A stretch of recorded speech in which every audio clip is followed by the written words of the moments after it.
Welcome students in cortex classes. आज का lecture बहुत ही अमेजिंग होगा और ये भी कंटिन्यू रहेगा। और आज के लेक्चर में हम डील करेंगे एक्सेलरेशन के बारे में। लास्ट लेक्चर में हम लोग देख चुके थे कि एवरेज वेलोसिटी क्या होती है, वेलोसिटी क्या होती है और वेलोसिटी और स्पीड के बीच का डिफरेंस क्या होता है। अगर आपने वो लेक्चर नहीं देखा है तो नीचे डिस्क्रिप्शन में लिंक डाल दिया है, आप वहां पर जाकर लेक्चर देख सकते हो, समझ सकते हो, लाइक कर सकते हो, शेयर कर सकते हो और सब्सक्राइब भी कर सकते हो। ठीक है, तो चलिए आज का लेक्चर हम स्टार्ट करते हैं एक्सेलरेशन के साथ। तो चलिए पहले ये समझते हैं कि एक्सेलरेशन होता क्या है। तो एक्सेलरेशन की अगर मैं बात कर रहा हूं तो एक्सेलरेशन होता है change in velocity per unit time,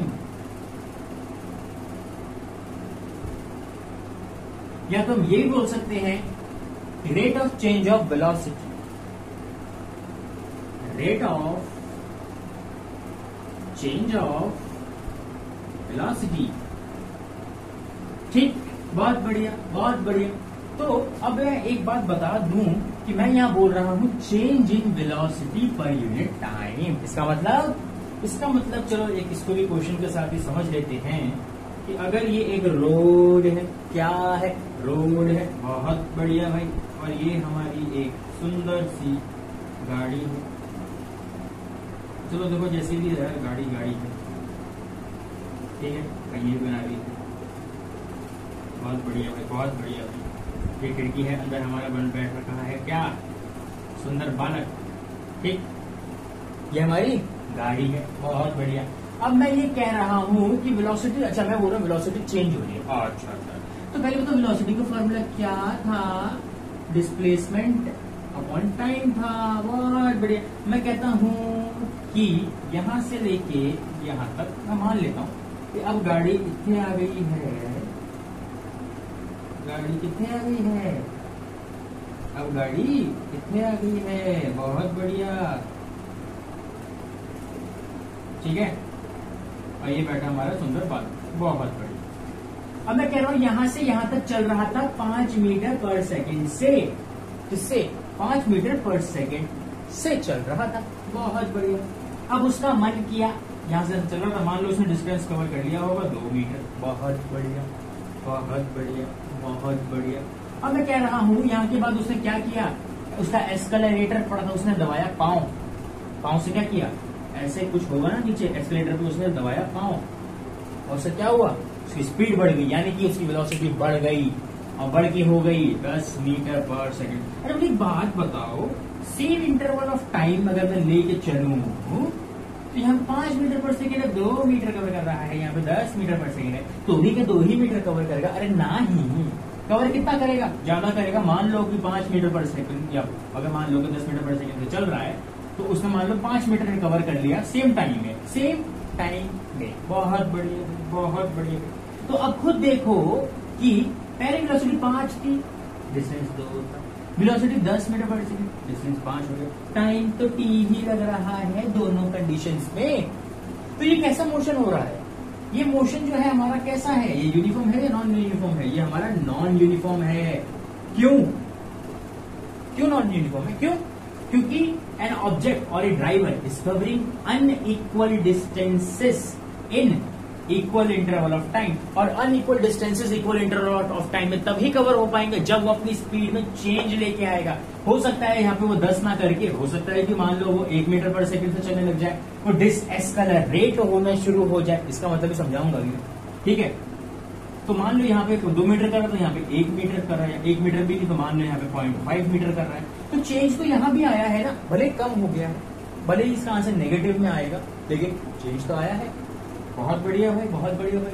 अब मैं कह रहा था नेगेटिव हो गया है, इसका क्या मतलब है, तो चलो ये भी समझा देते हैं, आओ जी।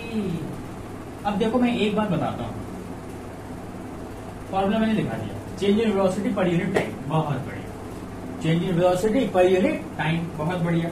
अब मैं ये कह रहा था कि ये हमारी रोड है, ठीक, और मान लो सुंदर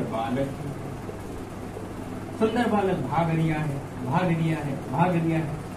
यहाँ पे आके उससे कुछ हुआ तो और तेज भाग रिया है, यहाँ पे आके वो थोड़ा रुकने की कोशिश करेगा, ठीक है, और मान लो यहाँ पे जाके वो रुका। ऐसा क्यों, हम बताऊंगा।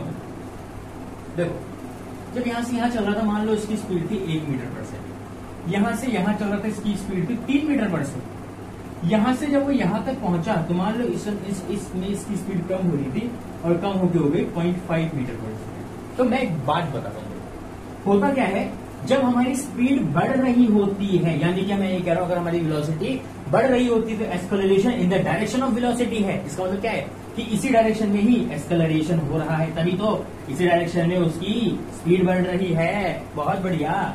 लेकिन अब यहां से यहां नहीं, यहां से यहां तक वो जा रहा था, अब उसको बीच में कुछ हुआ कि यहां के बाद उसने क्या किया, रुकने की कोशिश की, यानी कि क्या हुआ, उसने एक्सेलरेशन किया लेकिन उल्टी डायरेक्शन में। क्यों? क्योंकि इसकी स्पीड कम हो गई, उसकी वेलोसिटी कम हो गई। तो इससे दो बातें क्लियर हो जाती है। पहली कि अगर वेलोसिटी बढ़ती है, अगर मैं कह रहा हूं कि जो वेलोसिटी है वो बढ़ती है, तो एक्सेलरेशन की जो डायरेक्शन होगी वो in the direction of velocity होगी। लेकिन अगर वेलोसिटी घटती है, जैसे इस कंडीशन में हो रहा था, तो होगा क्या बेसिकली कि एक्सेलरेशन हो जाएगा अपोजिट डायरेक्शन में। और किसके अपोजिट डायरेक्शन में? वेलोसिटी के अपोजिट डायरेक्शन में। अगर स्पीड इधर है, वेलोसिटी इधर है, तो एक्सेलरेशन पीछे, तभी तो रुकेगा, वरना रुकेगा क्यों? ठीक है, तो आगे जाके समथिंग हो जाके रुक जाएगा। ठीक है, मुझे ये समझाने के लिए बताना था। बेसिकली क्वेश्चन तो आपका इसी से भी हो जाएगा, चेंज इन वेलोसिटी, आप पर यूनिट टाइम कर देना। ठीक है, बहुत बढ़िया। और आपको टाइम दे रखा होगा, बोल देगा कि भाई टाइम बोल देगा कि 2 सेकंड में आपकी वेलोसिटी जो थी, यू दे देगा कि मान लो कि 2 मीटर पर सेकंड थी, बी बोल देगा मान लो 4 मीटर पर सेकंड हो गई। आपसे बोलेगा आप एक्सेलरेशन बता दो, आपको पता है चेंज इन वेलोसिटी निकालनी है, यानी कि final velocity minus initial velocity. भाई बहुत बढ़िया भाई। तो देखो भाई 4 - 2 कितने टाइम में चेंज हुई वेलोसिटी? 2 हुई, तो 2 ये हो गया 2/2, 1 मीटर पर सेकंड स्क्वायर। अच्छा देखो इसकी यूनिट देखो, आओ चेंज इन वेलोसिटी बोला है ना मैंने, यानी ऊपर कट पिटा के क्या आएगी? वेलोसिटी आएगी। नीचे क्या आएगा? टाइम आएगा। वेलोसिटी की यूनिट क्या है? मीटर पर सेकंड है। टाइम क्या है? सेकंड है। तो ये हो गया ना मीटर पर सेकंड स्क्वायर।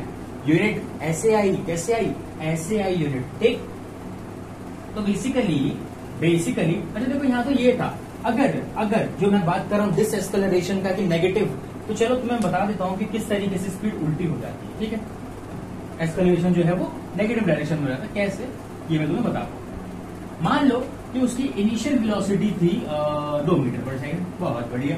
फाइनल वेलोसिटी उसकी हो गई मान लो 1 मीटर पर सेकंड, बहुत बढ़िया। और टाइम उसने लिया होगा मान लो ये सब करने के लिए 3 सेकंड ले लो, नहीं 3 ले लो, 1 सेकंड ले लो। ठीक, अब तुम एक्सेलरेशन बताओ। अब तुम बोलोगे चेंज इन वेलोसिटी क्या बोला है भाई? Final velocity minus initial velocity, यानी कि 1 - 2 अपॉन में 1, यानी कि -1 अपॉन में 1, यानी कि -1 मीटर पर सेकंड स्क्वायर। अरे -1 क्यों आया रे? ये इसलिए आया है रे कि जो डायरेक्शन होगी ना एक्सेलरेशन की, वो वेलोसिटी के अपोजिट होगी। ठीक है, तो इस तरीके से भी आप समझ सकते हो। इसलिए मैंने पहले ही बता दिया कि जो वेलोसिटी की डायरेक्शन होगी वो अपोजिट होगी, लेकिन किसके? एक्सेलरेशन के। कौन सी कंडीशन में होगा ये?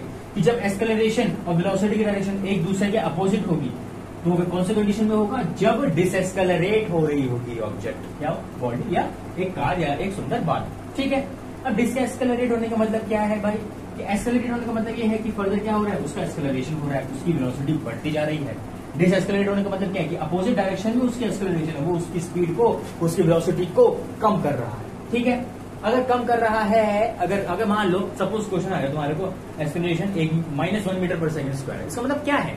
तो बोलोगे इसका मतलब ये है कि यहाँ पे एक्सेलरेशन नहीं, यहाँ पे डिसएक्सेलरेशन हो रहा है। यहाँ पे ऑब्जेक्ट रुकने की कोशिश कर रहा है, तो वो जरूरी नहीं है कि अगर इसकी स्पीड मान लो यहाँ पर आके जो है, मान लो इसी की कंडीशन है कि -1 मीटर पर सेकंड स्क्वायर आ गया, इसका मतलब ये वो रुकने की कोशिश कर रहा है, कुछ टाइम पे आके वो रुक जाएगा। आपने देखा होगा जब गाड़ी में ब्रेक लगा दे तो एकदम से नहीं रुकता, पहले स्पीड कम होती है फिर रुक जाता है। ठीक है, ये वही कंडीशन को मैं बताने की कोशिश कर रहा हूँ। ठीक है, तो आज के लेक्चर में इतना ही था। अगले लेक्चर में हम लोग ग्राफ को डील करेंगे और इस चैप्टर को फिनिश करेंगे। ठीक है, तब तक के लिए ओके बाय, टाटा, सी यू।